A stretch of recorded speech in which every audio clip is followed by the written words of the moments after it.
Hoje eu quero convidar você para comigo finalizar o livro das Cartas aos Romanos, capítulo 12, 13, 14, 15 e 16, com os seguintes assuntos: o amor, entre aspas, hipócrita, revestidos das armas da luz, os débeis e os fortes, e cada vez mais mergulhados nas escrituras sagradas e também o significado de aprovado.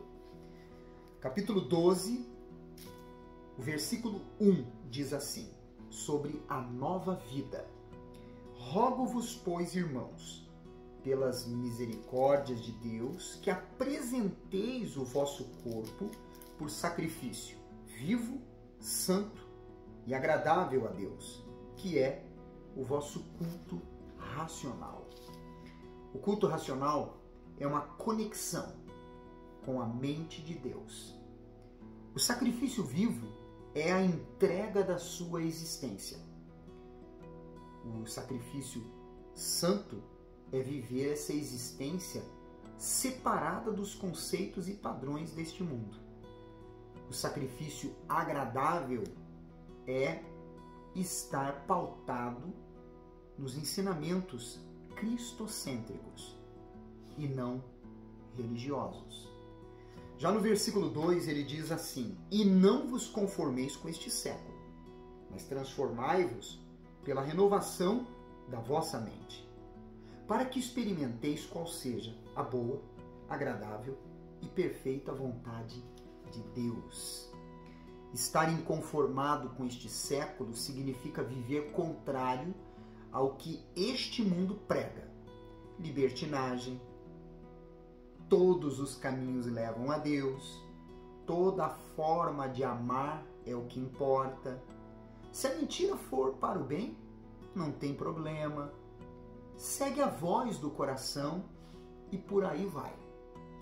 A renovação da mente é a transformação realizada por Cristo através do entendimento que a palavra de Deus produz. A boa, perfeita e agradável vontade de Deus alcançamos a partir do momento que o honramos, obedecemos, nos recusando sermos influenciados pelas pressões da sociedade. Ao adotarmos uma perspectiva inteiramente em Deus, começaremos a reconhecer mais e mais a sua vontade. Acharemos mais fácil ouvir a sua voz em diferentes situações. Assim, ele nos dará princípios espirituais para as nossas decisões diárias. No versículo 9, ele diz sobre as virtudes recomendadas: o amor seja sem hipocrisia. Detestai o mal, apegando-vos ao bem. O amor hipócrita, amor entre aspas, é falso. Aparenta uma coisa, mas na verdade é outra. Ele é aliado ao mal e desapegado do bem.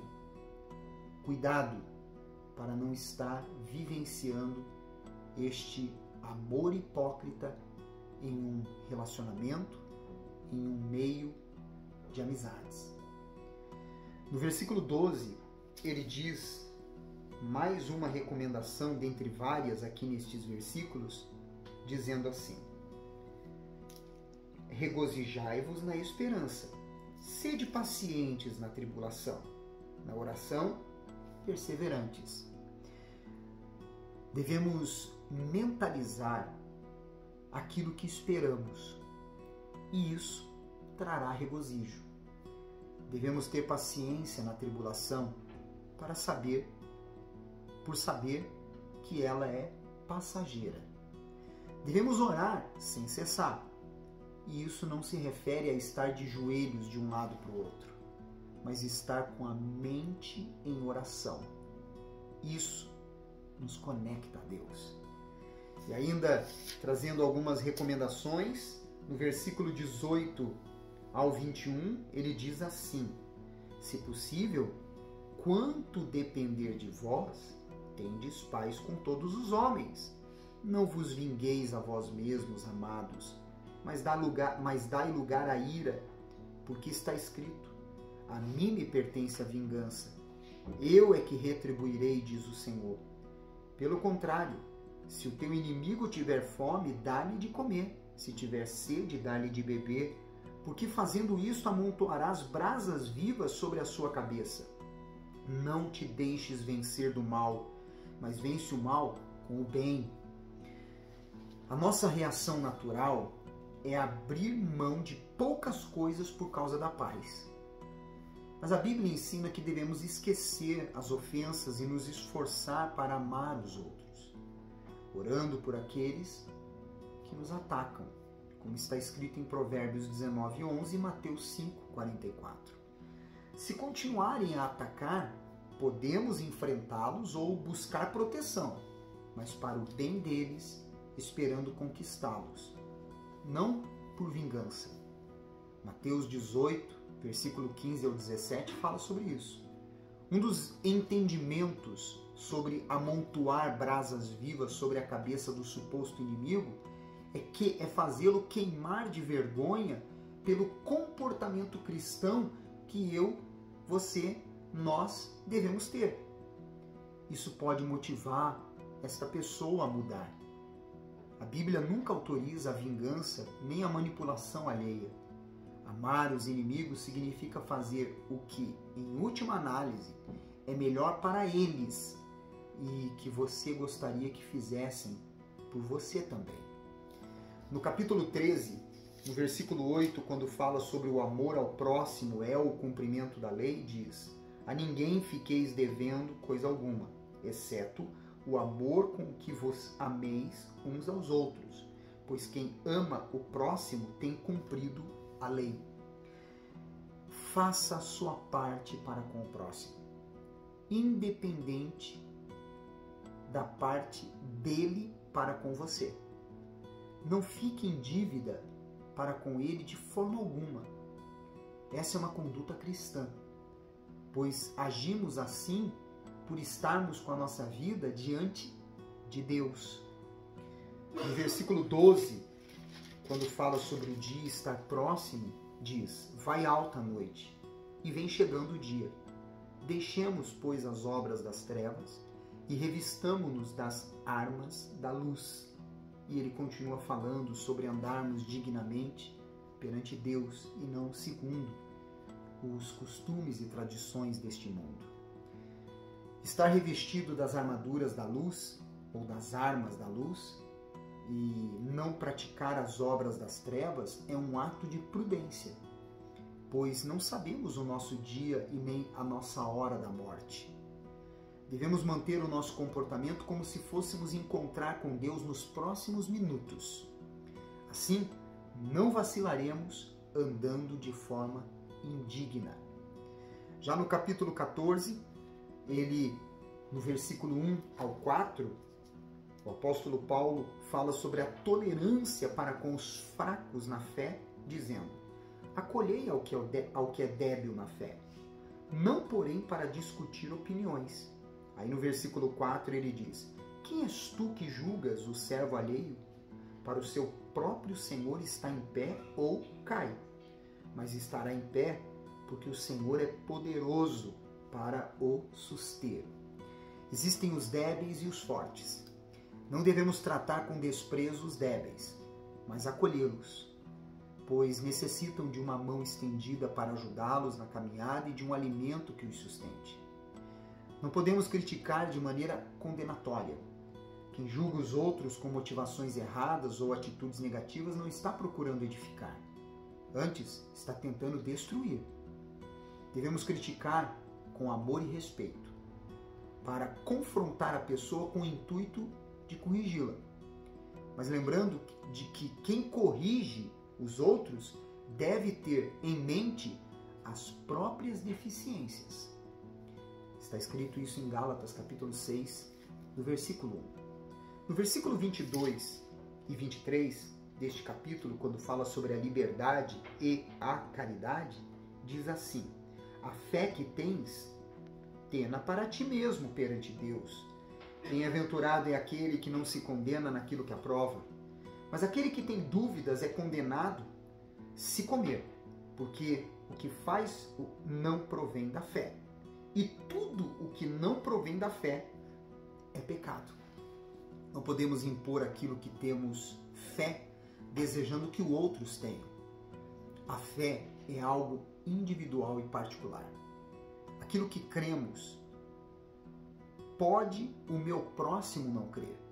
E devemos respeitar que ele não tem a mesma fé e convicção que temos. Qualquer ato praticado na dúvida torna-se pecado, pois não há fé e convicção.